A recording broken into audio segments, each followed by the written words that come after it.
బోనాల పండుగ తెలంగాణ సాంప్రదాయానికి చిహ్నమైన బోనాన్ని మహిళలే తయారు చేస్తారు. బోనాల జాతర సందర్భంగా గ్రామ దేవతలైన పోచమ్మ, ఎల్లమ్మ, మైసమ్మ, బాలమ్మ, ముత్యాలమ్మ, మహంకాలమ్మ పెద్దమ్మలకు పసుపు కుంకుమలు, చీర సారెలు, భోజన నైవేద్యాలతో మొక్కులు చెల్లిస్తారు. తమ కుటుంబాన్ని సుఖశాంతులతో కాపాడాలని, తమకు ఏ ఆపద రాకుండా చూడాలని కోరుకుంటారు. ఈ బోనాలు తెలంగాణ రాష్ట్రంతో పాటు ఆంధ్రాలోని రాయలసీమ, కర్ణాటకలోని కొన్ని ప్రాంతాలలో కూడా జరుపుకుంటారు. అన్నం, పాలు, పెరుగుతో తయారు చేసిన బోనాన్ని మట్టి కుండలో లేదా రాగి కుండలో వండి గ్రామ దేవతలకు సమర్పిస్తారు. అనంతరం బోనం కుండలకు వేపాకులు, పసుపు, కుంకుమలతో అలంకరిస్తారు. కుండపైన ఓ దీపాన్ని కూడా పెడతారు. వీటిని మహిళలు నెత్తిన పెట్టుకొని మేళతాళాలతో డప్పు చప్పుళ్ళ మధ్య ఆలయానికి తీసుకువెళ్ళి బోనం కుండలు నైవేద్యంగా సమర్పిస్తారు.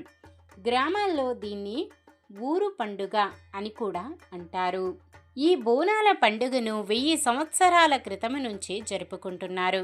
కాకతీయ రాజులలో ఒకరైన ప్రతాపరుద్రుడు గోల్కొండలోని శ్రీ జగదాంబిక ఆలయంలో బోనాల సమయంలో ప్రత్యేక పూజలు చేసినట్లు పెద్దలు చెబుతారు.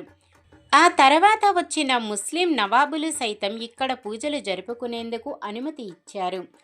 హైదరాబాదులోని జగదాంబిక అమ్మవారి ఆలయం అతి పురాతనమైందిగా ప్రసిద్ధిగాంచింది. అందుకే ఇక్కడే తొలి బోనాన్ని ప్రారంభిస్తారు. రెండో బోనం బల్కంపేట రేణుకా ఎల్లమ్మ గుడిలో, మూడో బోనం సికింద్రాబాద్లోని ఉజ్జయిని మహంకాళి ఆలయంలో ఎత్తుతారు.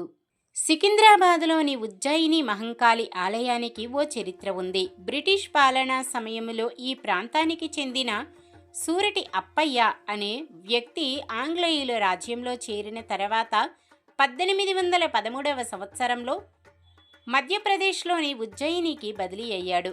ఆ సమయంలో భాగ్యనగరంలో ప్లేగు వ్యాధి సోకి కొన్ని వేల మంది చనిపోయారు. ఆ విషయం తెలుసుకున్న ఆయన సహోద్యోగులతో కలిసి ఉజ్జయిని అమ్మవారి ఆలయానికి వెళ్ళి తమ ప్రాంత ప్రజలను రక్షించమని కోరుకున్నారట.